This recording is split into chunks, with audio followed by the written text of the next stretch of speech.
तो दोस्तों आप कैसे हैं? उम्मीद करते हैं कि आप अच्छे होंगे, स्वस्थ होंगे और बढ़िया तरीक़ा से स्टडी करते होंगे। दोस्तों आज के इस वीडियो में हम लोग क्लास 10th का 2025 का सामाजिक विज्ञान का मॉडल पेपर के बारे में बातचीत करने वाले हैं। जो बच्चे 2026 की बोर्ड एग्ज़ाम की तैयारी करते हैं, उनके लिए ये पेपर थोड़ा-सा हेल्प मिल सकता है। तो आप देखेंगे दोस्तों कि इसमें कैसे ऑब्जेक्टिव क्वेश्चन पूछा है और कौन-कौन से जो लॉन्ग क्वेश्चन है वो कैसे, कहाँ से, कौन से चैप्टर से पूछा गया है। थोड़ा-सा अंदाज़ा लग जाएगा कि कैसे पेपर में हमको लिखना है, कौन-सा प्रश्न ज़्यादा आएगा। तो देख लेते हैं। तो सबसे पहले दोस्तों बता दें कि अगर आपको पेपर मिलेगा तो कुछ इस तरह आपको देखने को मिलेगा, देख लीजिए, ठीक है। और उसके बाद आपको 20 ऑब्जेक्टिव क्वेश्चन दिया जाएगा, ठीक। तो पहला ऑब्जेक्टिव क्वेश्चन क्या है, आइए देख लेते हैं। तो यहाँ पर देखिए दोस्तों, पहला ऑब्जेक्टिव क्वेश्चन पूछा है कि महात्मा गांधी भारत कब लौटे। ए ऑप्शन दिया है फरवरी 1915 में, बी ऑप्शन दिया है कि जनवरी 1915 में, सी ऑप्शन दिया है मार्च 1915 में और डी ऑप्शन दिया है अप्रैल 1915 में। तो दोस्तों इसका जो ऑप्शन सही हो जाएगा बी, जनवरी 1915 ईस्वी में। आगे देखते हैं। दूसरा बोला है कि असहयोग आंदोलन स्थगित करने का मुख्य कारण था जलियांवाला बाग हत्याकांड, रॉलेट एक्ट, बी दिया है, सी दिया है खिलाफत आंदोलन और डी दिया है चौरी चौरा की घटना। तो दोस्तों इसका जो ऑप्शन हो जाएगा डी ऑप्शन, चौरी चौरा की घटना। तीसरा दिया है आर्थिक मंदी का प्रथम कारण था। ए ऑप्शन कृषि क्षेत्र में अधिक उत्पादन, बी बैंकों का निजीकरण, सी अत्यधिक निवेश, डी उद्योगों की संख्या में वृद्धि। इसका ऑप्शन बी सही हो जाएगा, बैंकों का निजीकरण। 4 नंबर में पूछा है कि ब्रिटेन वुड्स नामक संस्था निम्नलिखित में से कहाँ स्थित थी। A Africa, B Europe, C America, D Asia. तो इसका ऑप्शन सी हो जाएगा अमेरिका। 5वां पूछा है कि सर्वप्रथम 16वीं सदी में प्रिंटिंग प्रेस भारत के किस राज्य में आया। ए गोवा, बी तमिलनाडु, सी केरल, डी उत्तर प्रदेश। इसका ऑप्शन ए सही हो जाएगा, गोवा। आगे देख लेते हैं 6 नंबर में क्या पूछा है। अब ऑप्शन देखिए, 6 नंबर में पूछा है कि हिंदी के अतिरिक्त संविधान में कितनी अन्य भाषाओं का उल्लेख है। A option 20, B option 21, C option 22 और डी ऑप्शन दिया है 23। इसका ऑप्शन बी सही हो जाएगा, 21। फिर 7 नंबर में पूछा है कि निम्नलिखित देशों में कहाँ संघात्मक शासन नहीं है। ए भारत, बी श्रीलंका, सी संयुक्त राज्य अमेरिका और डी ऑप्शन दिया है बेल्जियम। इसका ऑप्शन बी सही हो जाएगा, श्रीलंका। फिर 8वां दिया है कि लोकतांत्रिक शासन व्यवस्था अन्य व्यवस्थाओं से अच्छी है क्योंकि पहला ऑप्शन दिया है ए पारदर्शी है, बी व्यक्ति की गरिमा को बढ़ावा देती है, सी ए और बी दोनों, डी इनमें से कोई नहीं। तो इसका ऑप्शन सी सही हो जाएगा, ए और बी दोनों। फिर आगे है 9 नंबर में, भारत में कितने राष्ट्रीय राजनीतिक दल हैं। ए 4, बी 5, सी 6, डी 7। तो दोस्तों इसका जो ऑप्शन हो जाएगा 4 हो जाएगा, ठीक है। ये ऑप्शन सही हो जाएगा। भारत में कितने राष्ट्रीय राजनीतिक दल हैं, तो इसका ऑप्शन 6 हो जाएगा।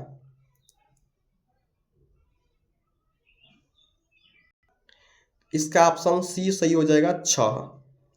फिर आगे देखिए 10वां में पूछा है कि सांप्रदायिकता किसके लिए हानिकारक है। ए अल्पसंख्यक, बी बहुसंख्यक, सी अल्पसंख्यक और बहुसंख्यक दोनों, डी इनमें से किसी को भी नहीं। तो इसका ऑप्शन सी सही हो जाएगा, अल्पसंख्यक और बहुसंख्यक दोनों।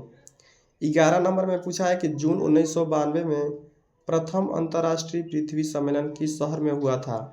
ए Moscow Russia, B New York USA, C Paris France, D Rio de Janeiro Brazil. तो इसका ऑप्शन डी सही हो जाएगा, रियो डी जेनेरो ब्राज़ील। आगे देख लेते हैं 12 नंबर में क्या पूछा है। तो यहाँ पर 12 नंबर में पूछा है किस मृदा का निर्माण भारी वर्षों से अत्यधिक निक्षालन के फलस्वरूप होता है। ए लाल और पीली मृदा, बी काली मृदा, सी लेटराइट मृदा और डी मरुस्थलीय मृदा। इसका ऑप्शन सी सही हो जाएगा, लेटराइट मृदा। 13 नंबर में पूछा है कि प्रोजेक्ट टाइगर की शुरुआत किस वर्ष से हुई। A option 1970, B option 1971, C option 1972, D option 1973। इसका ऑप्शन डी सही हो जाएगा, 1973। 14 नंबर में पूछा है कि निम्नलिखित में से कौन सा राज्य सरदार सरोवर परियोजना से नहीं जुड़ा है।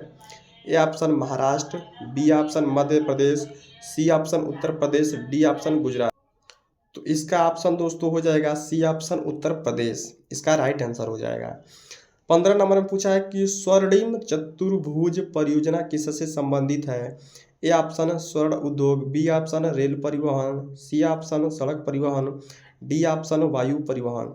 इसका ऑप्शन सी सही हो जाएगा, सड़क परिवहन। 16 नंबर में पूछा गया है कि भारत में 1000 रुपये के करेंसी नोटों को किस वर्ष अमान्य घोषित किया गया। A option 2015, B option 2016, C option 2017 और डी ऑप्शन 2018। इसका ऑप्शन बी सही हो जाएगा, 2016। फिर देखिए 17 नंबर में पूछा गया है कि मानव विकास रिपोर्ट किस संस्था के द्वारा प्रकाशित की जाती है। A option UNO, B option UNESCO, C option UNDP और डी ऑप्शन ईयू। इसका ऑप्शन सी हो जाएगा राइट आंसर, यूएनडीपी। आगे देख लेते हैं 18 नंबर में क्या पूछा गया है। तो यहाँ पर देखिए 18 नंबर में पूछा गया है कि राष्ट्रीय ग्रामीण रोजगार गारंटी अधिनियम किस वर्ष से लागू हुआ। A option 2000, B option 2002, C option 2005, D option 2010। इसका राइट आंसर हो जाएगा सी 2005। 19 नंबर में पूछा गया है कि एक वस्तु का अधिकांश प्राकृतिक प्रक्रिया से उत्पादन किस क्षेत्र की गतिविधि है। इसका यह ऑप्शन है प्राथमिक। तो पहला है 19 क्वेश्चन दिया, 19 नंबर दिया है कि, तो अगला क्वेश्चन दिया है कि एक वस्तु का अधिकांश प्राकृतिक प्रक्रिया से उत्पादन किस क्षेत्र की गतिविधि है। पहला है प्राथमिक, दूसरा है द्वितीयक, तीसरा है तृतीयक और 4 नंबर में दिया है चतुर्थक। इसका ऑप्शन क्या हो जाएगा, ये ऑप्शन सही हो जाएगा प्राथमिक। फिर 20 नंबर में पूछा है कि उदारीकरण है। ए सरकार का लोगों के प्रति उदार नजरिया, बी दिया है सरकार द्वारा अवरोधों या प्रतिबंधों को हटाने की प्रक्रिया, सी ऑप्शन दिया है अंतर्राष्ट्रीय संबंधों में उदारता, डी ऑप्शन दिया है उधार देना। इसका ऑप्शन डी सही हो जाएगा, उधार देना। फिर आगे देख लेते हैं लॉन्ग क्वेश्चन में क्या पूछा है। तो यहाँ पर देख सकते हो दोस्तों, पहला जो लॉन्ग क्वेश्चन पूछा है कि प्रथम विश्व युद्ध का भारत की आर्थिक एवं राजनीतिक स्थिति पर क्या प्रभाव पड़ा, किन्हीं दो का उल्लेख कीजिए। कितने नंबर का, तो 4 नंबर का पूछा गया है। ठीक, अगर आपको ये आ रहा है तो कर दीजिए, नहीं आ रहा तो अथवा में और दिया है कि सविनय अवज्ञा आंदोलन की क्या सीमाएं थी, किन्हीं दो का उल्लेख कीजिए। ये भी 4 नंबर का, यानी कि दोनों में से किसी एक को कर देते हैं, 4 नंबर आपको मिल जाएगा। दूसरा प्रश्न पूछा है कि लोकतंत्र में पारदर्शी शासन का क्या अर्थ है, उदाहरण सहित समझाइए। ये भी कितने नंबर का, तो 4 नंबर का। आ रहा है तो कर दीजिए, नहीं तो अथवा में एक और दिया है कि लोकतंत्र में राजनीतिक दलों का क्या अर्थ है, इनके किन्हीं दो मुख्य कार्यों को लिखिए। ये भी 4 नंबर का दोस्तों, यानी कि दोनों में से किसी एक को कर देंगे, 4 नंबर आपको मिल जाएगा। फिर आगे देख लेते हैं क्या प्रश्न पूछा गया है। तो देखिए यहाँ से पूछा है तीसरा प्रश्न कि जैव और अजैव संसाधन क्या होते हैं, वर्णन कीजिए। कितने नंबर का दोस्तों, तो देख लीजिए यहाँ पर पूछा है 4 नंबर के लिए पूछा गया है। ठीक है, जैव और अजैव संसाधन क्या होते हैं, वर्णन कीजिए। अगर आपको आ रहा है तो कर दीजिए, नहीं आ रहा था अथवा में एक और दिया है कि पर्यावरण निम्नीकरण को रोकने के 4 उपाय बताइए। दोनों में से किसी एक को कर देंगे, 4 नंबर आपको मिल जाएगा। फिर 4 नंबर में पूछा है कि राष्ट्रीय ग्रामीण रोजगार गारंटी अधिनियम 2005 क्या है, विवेचना कीजिए। ये कितने नंबर का दोस्तों, तो ये भी पूछा है 4 नंबर के लिए।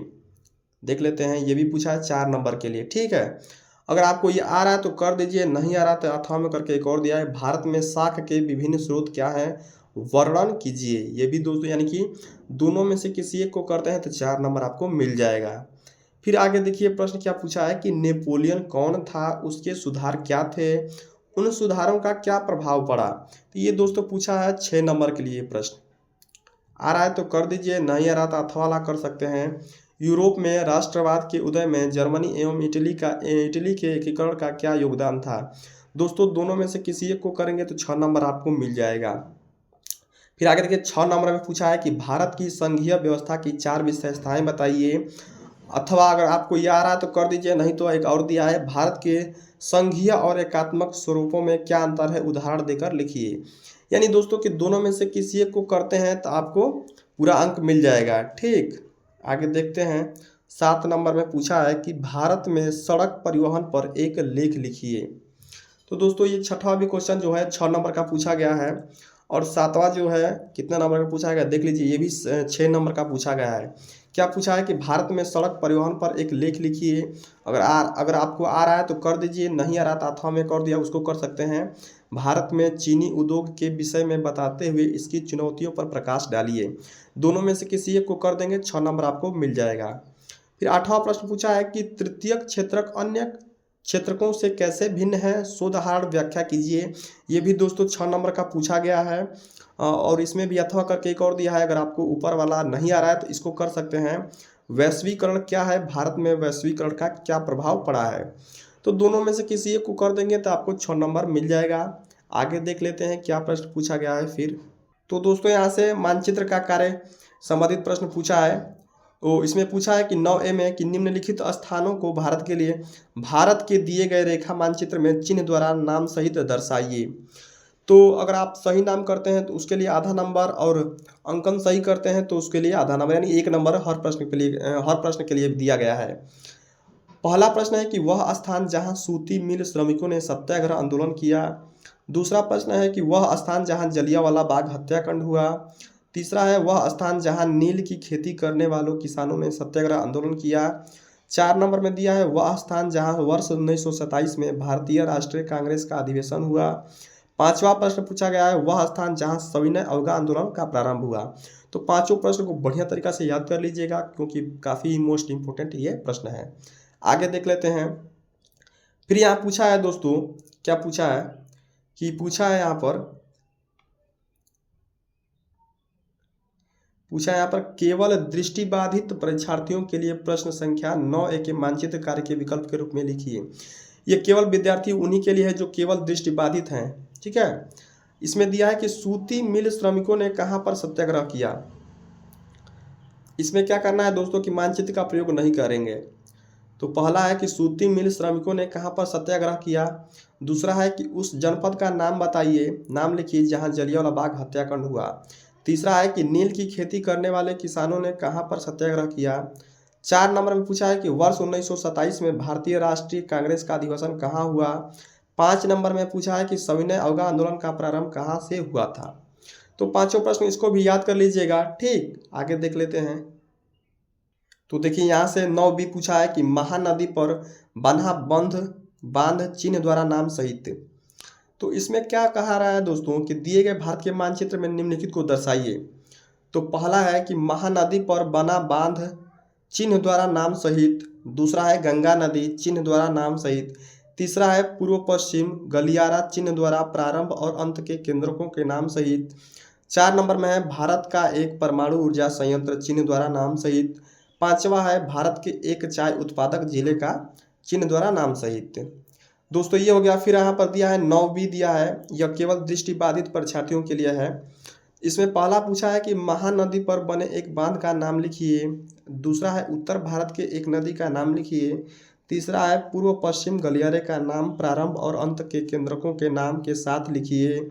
4 नंबर में है भारत के एक परमाणु ऊर्जा संयंत्र का नाम लिखिए। 5 नंबर में है भारत के एक चाय उत्पादक जिले का नाम लिखिए। तो दोस्तों ये हम लोग का लास्ट प्रश्न था। उम्मीद करते हैं कि आपको समझ में आ गया होगा कहाँ कहाँ से प्रश्न पूछा गया है, कौन कौन चैप्टर से पूछा गया है। तो आप उसके हिसाब से तैयारी कर लीजिएगा, ठीक है। और जो ये प्रश्न दिखाए हैं दोस्तों काफ़ी मोस्ट इंपॉर्टेंट प्रश्न है, इसको जरूर याद करके आइएगा, ठीक। अगर आप पेपर देने जा रहे हैं तो इसको याद जरूर कर लीजिएगा, ठीक। तब तक के लिए धन्यवाद दोस्त मेरे।